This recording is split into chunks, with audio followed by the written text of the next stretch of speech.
નમસ્કાર ગુજરાત દેશ દુનિયાના અને ગુજરાતને લગતા તમામ મોટા સમાચાર જોવા માટે આપણી ચેનલ 4K ગુજરાતીને સબસ્ક્રાઇબ વિડીયોને લાઇક કરવાનું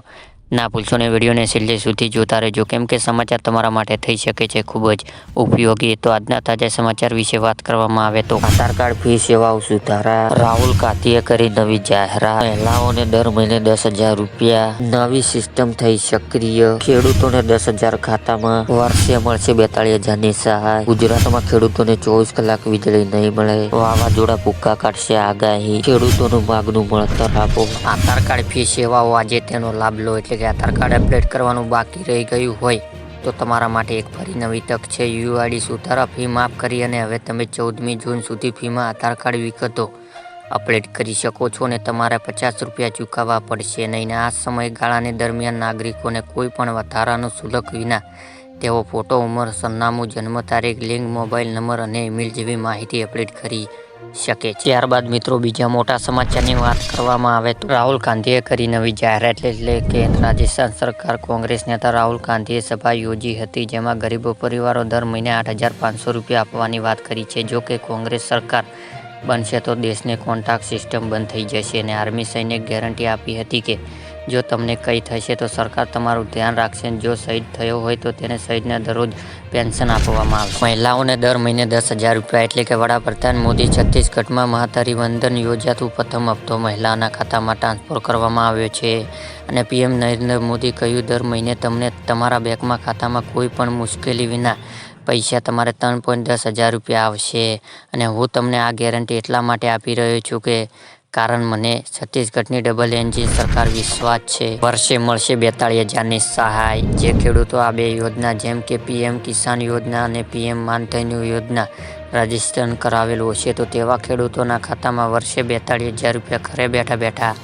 આવશે અને સરકાર પીએમ કિસાન યોજના અંતર્ગત દર વર્ષે 6,000 રૂપિયા ખેડૂતોના ખાતામાં નાખે છે। ત્યારે કિસાન યોજના લાભાર્થીઓને જો કે પીએમ માનધન યોજના ફોર્મ ભરે છે તો તેમને 60 વર્ષની ઉંમરે દર વર્ષે 36,000 રૂપિયા મળશે અને આ બંને યોજના થઈને ખેડૂતોને ઘરે બેઠા બેઠા 42,000 રૂપિયા ખાતામાં આવશે। નવી સિસ્ટમ થઈ સક્રિય એટલે કે ઉત્તર પશ્ચિમ રાજસ્થાન સાયક્લોન સિસ્ટમ સક્રિય થઈ છે જેથી હવામાન વિભાગ દ્વારા રાજ્યમાં ફરી એક વખત કમોસમી વરસાદની આગાહી કરાઈ છે અને ખેડૂતોમાં ચિંતા છવાઈ જવા પામી। ગુજરાતમાં ચોમાસુ ઋતુ 15 જૂનથી શરૂ થશે અને હવામાન વિભાગ દ્વારા ઉત્તર ગુજરાત, અમદાવાદ, બનાસકાંઠા, પાટણ, મહેસાણા સહિતના દાહોદમાં વરસાદની આગાહી કરવામાં આવી છે અને આગામી 3 દિવસ વલસાડ, સુરત, પોરબંદર, ગીર સોમનાથ અને ભાવનગર અને કચ્છમાં હીટવેવની આગાહી કરવામાં આવી છે। મિત્રો ખેડૂતોને 10,000 ખાતામાં આવશે એટલે કે મિત્રો ભારત સરકાર દ્વારા પ્રધાનમંત્રી જન ધન યોજના શરૂ કરવામાં આવી હતી જેથી કરીને ગામડાઓ અને શહેરોની રહેતા લોકો બેન્કિંગ પ્રવૃત્તિ સાથે જોડાઈ શકે છે અને તેમની સરકાર કામોનો લાભ મળી શકે છે।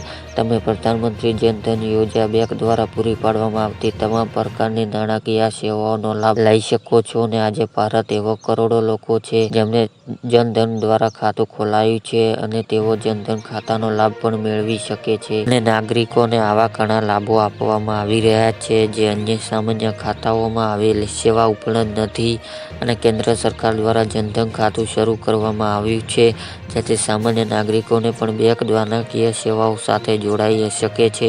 અને તેમના વ્યવહારો સરળતાથી કરી શકે છે। અમે તમને જણાવી જઈ રહ્યા છીએ તે જનધન ખાતું ધારકોને 10,000ની રકમ મળી રહી છે। ગુજરાતના ખેડૂતોને 24 કલાક વીજળી નહીં મળે એટલે કે ચૂંટણી સમયે 24 કલાકની વીજળી આપવાનો વાયદા કરવાના ગુજરાત સરકાર હવે ફેલવી તોલ્યું છે અને વિધાનસભામાં ખુદ સરકારે કબૂલાત કરી છે કે ગુજરાતના ખેડૂતો 15 કલાક વીજળી આપવાનું પણ કોઈ આયોજન નથી અને આ જ કારણે ખેડૂતોને હજુ પણ ખેતી માટે વીજળી જાતનો સામનો કરવો પડશે અને રાજ્યમાં ખેડૂતો હાલમાં 8 કલાક વધુ વીજળી ખેડૂતોને માગનું મળતર આપો એટલે કે લોકસભાની ચૂંટણી નજીક છે ત્યારે ખેડૂતોનો સંકટ પણ સરકાર સામે વિવિધ માગ સાથે મેદાનમાં આવ્યો છે। મિત્રો એટલે કે ભારતીય કિસાન સંઘ દ્વારા તાજેતરમાં થયેલા માવઠાના કારણે કેટલાક વિસ્તારોમાં ખેડૂતોને નુકસાન થયું છે તેની વહેલી તક સર્વે કરીને મળતર ચૂકવવાનું ભૂતકાળમાં પણ ખુશી જગી નુકસાન થયું હતું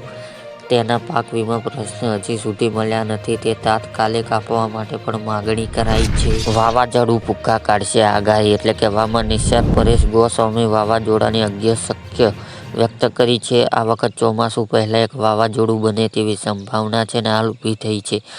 વાવાઝોડું આવી રહ્યું છે તો સાયક્લોન બનશે તો 20 મેથી લઈને 5 જૂન એટલે કે આ 15 દિવસ ગાળામાં અરબી સમુદ્ર અંદર એક સાયક્લોન બની શકે છે. જો કે આવું કોઈ ફાઇનલ નથી, પરંતુ અત્યારની હવામાન દ્રષ્ટિએ એવી સૂચવી રહી છે કે આવા સાયક્લોન બનવાની શક્યતા છે જે આપણને નુકસાન પણ પહોંચાડી શકે છે.